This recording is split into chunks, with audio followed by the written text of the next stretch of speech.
Stéphane, c'est à toi. Merci Romain et bonjour à tous. Donc je m'appelle Stéphane Tati et je suis en charge des admissions à la French American School of Silicon Valley. Aujourd'hui, l'objectif est donc de vous présenter notre école. Alors, pour commencer, quelques chiffres. Tout d'abord, donc l'école a été créée il y a à peu près 30 ans avec 7 élèves. Aujourd'hui, nous avons 175 élèves inscrits.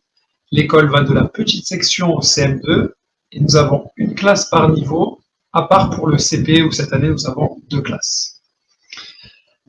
Cette année, 42 différentes nationalités sont représentées à l'école auprès de nos familles. Donc un environnement vraiment international, comme vous pouvez le voir sur cette carte, avec le monde entier qui est représenté chez nous. Pour être un petit peu plus précis, donc 42% des parents sont français cette année, et dans le top 5 des nationalités, on retrouve donc les nationalités américaines, chinoises, iraniennes et canadiennes, et donc le reste réparti avec les autres nationalités. Au niveau des langues parlées, donc cette année, plus de 25 langues parlées à la maison. Parmi les chiffres importants à noter, presque 20% de nos familles qui ont 3 langues à la maison, donc vraiment très très intéressant pour nous tout ça. Alors, qu'est-ce qui est particulier chez nous? C'est un programme bilingue, mais un bilingue à 50-50. Je crois que c'est ce qui fait un petit peu la différence par rapport à d'autres écoles autour de nous. Donc, nous avons l'accréditation du ministère de l'Éducation nationale, donc nous suivons les programmes comme en France, et nous avons aussi l'accréditation des écoles californiennes indépendantes, ce qui fait que nos élèves suivent aussi en même temps le Common Core, comme les écoles privées et publiques américaines autour de nous. Donc vraiment, l'idée chez nous, c'est de dire que dès la petite section, les enfants vont avoir les 2 programmes ensemble à 50-50. Ce qui fait que quand vous avez fini le cursus chez nous, eh bien, si vous rentrez en France, aucun problème, puisque les enfants ont suivi le programme français. Et si vous voulez faire une transition dans une école publique ou privée américaine, même chose. Les enfants ont réussi en fait à suivre les 2. Du coup, les enseignants sont natifs et accrédités dans les 2 pays. Donc, tous nos professeurs français ont eu le concours de professeurs des écoles en France.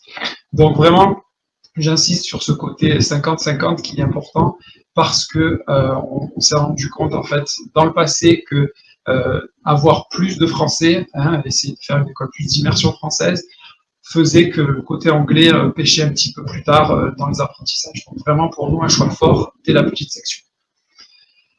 Alors, intéressons-nous un petit peu ce qui se passe justement en petite section et des différents domaines d'activité qui sont abordés. Donc, bien sûr, l'acquisition du langage, très important, devenir élève aussi, la transition avec ce qui se passait à la maison, et puis ensuite la motricité fine et grande motricité, donc découvrir des activités à l'extérieur. Le côté artistique aussi, très important, donc tout ce qui est manipulation, on fait une grande partie de la journée en petite section, et enfin, découvrir le monde. Alors, pour avoir une idée un peu globale de ce qui se passe pendant la journée, donc voici un exemple d'emploi du temps. Donc la classe qui commence à 8h30, qui se termine à 3h30, la sieste au milieu bien sûr, et là, donc pour la petite et la moyenne section, en fait, c'est la même langue toute la journée. On verra après pour un autre exemple qu'à partir de la grande section, on fait des demi-journées. Mais là, donc pour la petite section, on a choisi d'avoir une journée entière avec la même langue parce que d'abord, quand vous laissez votre enfant le matin, d'avoir un retour du même enseignant, c'est super important. Ensuite, pour les enfants, d'aller faire la sieste et de se réveiller avec un enseignant différent, une personne différente, c'est un petit peu bizarre. Donc voilà, donc, plusieurs raisons qui font qu'à cet âge-là, on a fait un choix d'avoir la même langue toute la journée. Alors, quelques images de ce qui se passe en petite section. Donc en haut à gauche, vous voyez donc, le point regroupement. C'est comme ça que la journée commence, où on parle des présents, des absents, du programme de la journée et de l'explication un peu des activités. Et ensuite, donc sur le reste des images, c'est vraiment se séparer en ateliers, des ateliers autonomes pour voir des concepts déjà appris, ou des ateliers avec l'enseignant pour découvrir de nouvelles activités. Maintenant, donc, un petit exemple de ce qui se passerait en grande section. Donc là, c'est l'année un peu de transition chez nous. La première différence, c'est, comme je le disais, la demi-journée. Donc là, si vous avez le matin en anglais, l'après-midi sera en français, et ainsi de suite pour le reste de la semaine. Ce qui est nouveau aussi en grande section, c'est l'arrivée d'un prof de sport, puisque pour les plus petits, c'était vraiment de la motricité, hein, lancer un ballon, faire du vélo, etc. Là, la prof de sport introduit des activités comme le badminton, le basketball, le street hockey, donc vraiment plein d'activités intéressantes. Ce qui est nouveau aussi, c'est le mandarin. Donc à partir de la grande section, les enfants ont une fois par semaine un cours de mandarin. Alors, j'imagine des gens en disant, mais ils ont déjà le français, l'anglais, c'est beaucoup. Oui, mais en fait, là, c'est surtout pour avoir l'exposition à une nouvelle culture, hein, et découvrir de nouvelles traditions, découvrir de nouvelles choses intéressantes pour eux. Donc, une fois par semaine, alors en grande section, ça ressemble à des chansons, apprendre plus sur les traditions. Un peu plus tard, pour les plus grands, ça sera reconnaître les symboles, essayer de les écrire également. Et troisième différence, c'est la technologie qui commence en grande section. Donc, les enfants vont en salle informatique. Et c'est assez marrant parce que les enfants, la plupart, ont l'habitude d'un iPad, d'une tablette, mais découvrir l'outil informatique, découvrir une souris, certains, c'est quelque chose, un objet qu'ils n'ont jamais vu, donc c'est assez marrant au début. Mais voilà, c'est s'habituer à l'outil informatique et découvrir comment on peut l'utiliser. Alors, de nouveau des images un petit peu de la grande section. En haut à gauche, vous voyez donc le travail aux tables.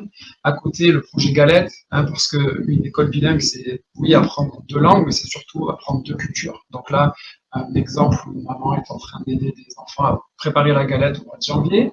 En bas à gauche, la cursive, qui est un moment phare de la grande section, parce que on commence à enseigner l'écriture des lettres en cursive dès la grande section. Et ça, les enfants adorent. Ils sont trop fiers. Ils rentrent à la maison. Ils sont prêts à écrire tous les prénoms du monde entier. Donc ça, c'est assez marrant d'observer. Et à droite, la semaine internationale. Donc une fois par an, en fait, chaque classe étudie un continent et présente après aux parents tout ce qu'ils ont pu apprendre pendant cette semaine. Et c'est un super moment de partage parce que les parents peuvent eux aussi venir et présenter un pays aux élèves. Donc c'est assez sympa. Alors, on parlait donc des programmes spécialisés qui commencent en grande section, donc technologie, mandarin et le sport. Ce qui se rajoute aussi à partir du CP, c'est un prof pour les sciences, pour les arts et aussi pour la musique. Dans notre curriculum, dans notre programme, ce que nous avons aussi, c'est ce que l'on appelle les programmes d'enrichissement. Et ça, c'est différent pour chaque classe. L'année dernière, les petits et moyennes sections avaient des cours de danse pendant 8 semaines, et avaient un petit spectacle après pour les parents. Les grandes sections avaient 8 semaines de peinture acrylique. Et pareil, au bout de 8 semaines, ils ont fait un musée où les parents pouvaient venir et observer les créations magnifiques des enfants. Pour les plus grands, en CM1, ils partent 3 jours à côté de Sacramento, à Coloma, pour aller chercher de l'or, parce que ça fait partie du programme américain. Et enfin, pour les CM2, ils partent une semaine au Québec pour aller donc découvrir une région francophone. Et tous ces programmes-là, en fait, sont compris dans les frais de scolarité. Alors, on a parlé de ce qui se passe dans la journée de 8h30 à 3h30. Après 3h30, donc, l'école est ouverte jusqu'à 6h. Et pour les plus petits, c'est une garderie, un daycare, que ce soit dans la classe ou à l'extérieur, en train de jouer. Et pour les plus grands, donc à partir du CP, vu que c'est le début des devoirs, ils ont la possibilité de faire ça à l'étude, accompagnés par des enseignants.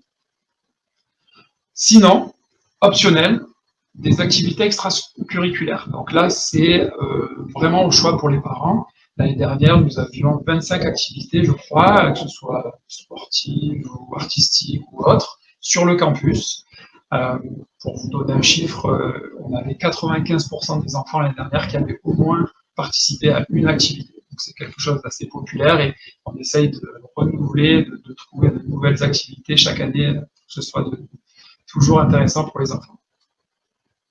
Alors, la question c'est qu'est-ce qui fait que notre programme réussit et comment est-ce qu'on peut le mesurer? Et là, je vous donne juste un petit exemple des résultats en fait de nos élèves en fin de CM2. On passe des tests qui s'appellent des ERBs, des tests que d'autres écoles publiques ou privées américaines passent également. Et vous voyez donc en bleu les résultats de l'école avec les élèves qui ont des moyennes au-dessus des écoles autour de nous. Et je prends juste un exemple qui serait les mathématiques, parce que les enfants, depuis la petite section, appris des concepts dans les deux programmes. Donc, ont appris les techniques des deux façons. Ce qui fait que quand ils se retrouvent face à un problème plus tard, eh bien, ils arrivent à utiliser en fait la technique qui leur parle le plus. Et ce qui fait donc face à un problème, ils ont une façon de faire et une réponse et un esprit critique qui leur permet de réussir sans problème. Alors, quelques mots sur les admissions, puisque c'est mon rôle à l'école.